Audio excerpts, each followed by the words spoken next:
Достор, бұл жерде пешеход жоқ. Бұл жерден өтпеңіздер. Өзіңіздердің өміріңіздерді, қауіпсіздігіңіздерді ментип тәуекелге салбаңыздар.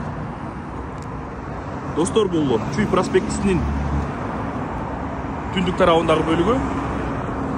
Батыштан Курманжандатқа көшесінен шығыш бөлігі Лермонтов көшесіне чейін реабилитация болды, капиталдық ремонттан өтті.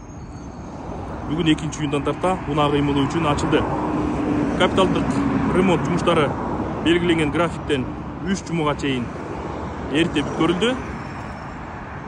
Жол тілкесіне далушында 2 қатмар асфальт басылды. Бірінші қатмары 6 см қалыңдықта, екінші қатмары 5 см қалыңдықта далушындай бадырайған ташмастик асфальт. Достор, бұл жол белгілері, бұл 2 знак, 2 өттен бүгін демонтаж болады.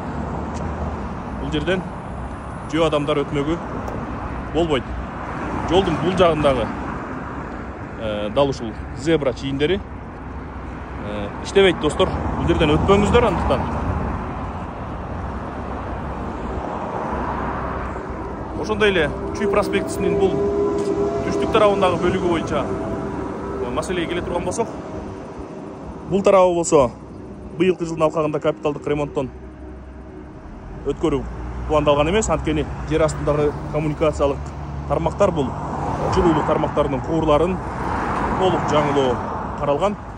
Андыктан жолдун бул бөлүгүндө капиталдык оңдоо жумуштары 2026 жылдын алкагында аткарылат. Ошондой эле дал ушул бул жагында Курманжандатка көчөсү Чуй проспектисинен Сали көчөсүнө чейин капиталдык оңдоодон өтүүдө. Бул жакта дагы жер астындагы жылуулук тармактарынын түтүктөрү толук алмаштырылып жатат. Эсиңиздерде болсо, ушул Курманжандатка менен Чуй проспектисинин кесилишинде ушул жерде быйыл жазында, эрте жазда суу түтүгү жарылган. Билесиздерби? Бул жер дагы толук оңдолууда. Достор, негизинен Бишкек шаарында капиталдык оңдоодон өтүп жаткан бир нече көчөдө бардык жумуштар белгиленген графиктен эрте жүрүүдө. Айрым көчөлөрдө ушул жылуулук тармактарынын түтүктөрү алмаштырылып жаткандыктан жумуш бир аз кечеңдеп жаткан жагдайлар бар. Бирок белгиленген графиктен эч кандай артта калган жок.